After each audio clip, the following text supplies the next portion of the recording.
اب آپ سوچئے کہ عام آدمی پیٹ بھرنے کے لیے روزانہ ایک جنگ لڑ رہا ہے، اور سیاست دان اور بابا اپنی دکان چمکانے کے لیے ان معصوم لوگوں کی الجھنوں میں مزید اضافہ کر کے ان کی زندگی کو عذاب بنا رکھا ہے۔ استغفر اللہ۔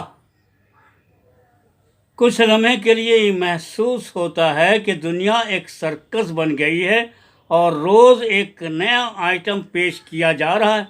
بیچاری غلام عوام آنکھوں پر پٹی باندھ کر اپنے لیڈر کی بکواس پر عمل کرنے پر مجبور ہے۔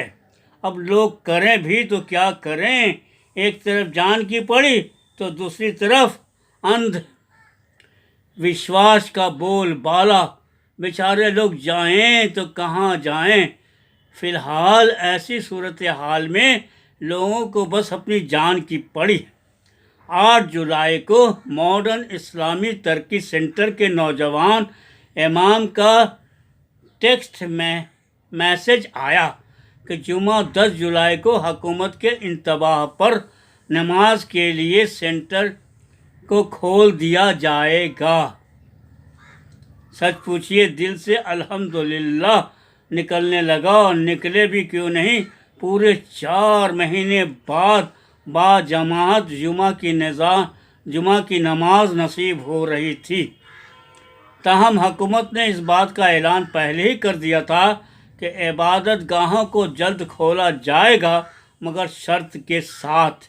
امام کا ایک پوسٹر موصول ہوا جس میں نماز ادا کرنے کے لیے مسجد جانے کی 5 شرائط درج تھیں۔ پہلا، نماز سے قبل پری بکنگ۔ دوسرا، منہ پر ماسک پہننا۔ تیسرا، اپنا جانماز لے کر جانا۔ چوتھا، دوسرے نمازی سے 2 میٹر کی دوری قائم رکھنا۔ اور 5واں، مسجد نماز سے آدھے گھنٹے قبل ہی کھولی جائے گی۔ ٹھیک نماز سے آدھ گھنٹے قبل مسجد پہنچ گیا۔ منہ پر ماسک چڑھا ہوا تھا جو میں نے اپنے ہسپتال جانے کے بعد دوسری بار لگایا تھا۔ ترقی اسلامی سینٹر کے دروازے میں داخل ہوتے ہی پلاسٹک کی تھیلی لٹک رہی تھی جو نمازیوں کے جوتا رکھنے کے لیے تھی۔ اس کے بعد اپنے جائے نماز کو دوسرے نمازی سے 2 میٹر کی دوری پر بچھا کر نماز پڑھی، اور نماز کے بعد خاموشی سے گھر کو لوٹ آئے۔ مجھے ترقی اسلامی سینٹر کی ان تمام باتوں سے کافی خوشی ہوئی کہ ان لوگوں نے ہمیں پہلے ہی آگاہ کر دیا، جو کہ کورونا سے محفوظ رہنے کے لیے ضروری ہے۔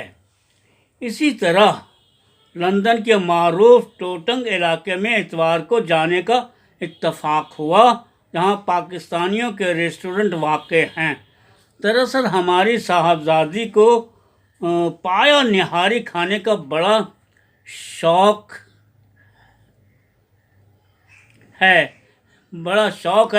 ان کی خواہش کو پورا کرنے کے لیے میں نکل پڑا۔ ہم بھی 4 مہینے کی قید کی زندگی اور خوف سے اکتا چکے تھے۔ 20 منٹ کی ڈرائیو کے بعد ٹوٹنگ کے دعوت ریسٹورانٹ پہنچ گئے۔ لیجیے جناب، تمام اسٹاف بنا ماسک کے کام کر رہا تھا، اور میں منہ پر ماسک لگائے چاروں طرف گوپیا، بیچ میں کنہیا محسوس کرنے لگا۔ اپنے لوگ کہاں ماننے والے، وہ تو ہر بات پر یہی کہتے، اللہ کی مرضی کے بنا کچھ نہیں ہوگا۔ ویسے بات تو سچ ہے، اس قوم کا اللہ ہی نگہبان ہے۔ تاہم اسی دوران انگلینڈ کے بلیک برن شہر میں ایک مسجد کے امام کو کورونا ہونے کی خبر ان دنوں سرخیوں میں ہے۔ دراصل اس مسجد کے امام نے ایک جنازے میں شرکت کی تھی جس میں 250 لوگ موجود تھے۔ کیا ضرورت تھی اتنی بڑی تعداد میں لوگوں کو جنازہ میں شرکت کرنے کی، جبکہ حکومت نے فی الحال صرف 30 لوگوں کو شادی اور جنازے میں شرکت کی اجازت دی ہے۔ پبلک ہیلتھ آفیسر نے تمام لوگوں کو 14 دن کے لیے کوارنٹائن میں رکھ دیا ہے، اور مسجد کو بند کر دیا گیا ہے۔ اللہ تیرے بندے تو ہی جانے۔ برطانوی وزیر اعظم بورس جانسن نے جب سے ماسک پہننے کا اعلان کیا ہے تب سے لوگوں میں ایک بحث چھڑی ہوئی ہے۔ وزیر اعظم نے سائنسی ماہرین کے رائے پر اعلان کیا کہ لوگ دکانوں میں بنا ماسک کے داخل نہیں ہو سکتے ہیں، تاہم اس سے قبل برٹش ٹرانسپورٹ میں مسافروں کو ماسک پہننا لازمی قرار دے دیا گیا ہے۔ وہیں برطانوی حکومت نے اعلیٰ اور بہترین قسم کے ماسک بنانے کے لیے ویلس اور لنکا شائر کی 2 فیکٹریوں میں 14 ملین پاؤنڈ لگائے ہیں۔ ہمارے اسپتال Royal Hospital for Neuro Disability نے تو ایک قدم آگے بڑھ کر اس بات کا نوٹس جاری کر دیا کہ اگر کوئی اسٹاف بنا ماسک کے ہسپتال میں پایا گیا تو اس کے خلاف نظم و ضبط کی کارروائی کی جائے گی۔ میں سمجھ سکتا ہوں کہ ایسا کرنا کیوں لازمی ہے، کیونکہ سائنسدان کورونا کی دوسری لہر کا بے صبری سے انتظار کر رہے ہیں۔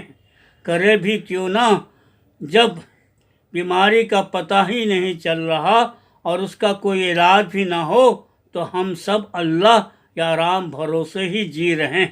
خدا جانے کل کس کی باری ہے۔ کہتے ہیں جان بچی تو لاکھوں پائے۔ چلیے صاحب، جان تو اب تک بچی ہوئی ہے لیکن دل سے خوف نہیں جا رہا ہے۔ آئے دن بس اسی بات کا ڈر لگا ہوا ہے کہ کورونا کہیں ہمیں نہ پکڑ لے۔ کچھ لوگوں نے توبہ کہہ کر دلاسا دیا ہوا ہے کہ اللہ جو کرے گا بہتر کرے گا۔ غالب بھی خوب دور اندیش تھے، تبھی تو کہا کہ موت کا ایک دن معین ہے، نیند کیوں رات بھر نہیں آتی۔ تو دوستو، ابھی آپ اپنے سب سے پسندیدہ کالم یعنی کہ لندن کی ڈائری سن رہے تھے، جو اخبار مشرق میں آج اتوار کے دن شائع ہوا ہے اور جس کا عنوان تھا نیند کیوں رات بھر نہیں آتی، اور خالق ہیں اس مضمون کے آپ کے اپنے چہیتے، آپ کے پسندیدہ، آپ کے کالم نگار جناب فہیم اختر۔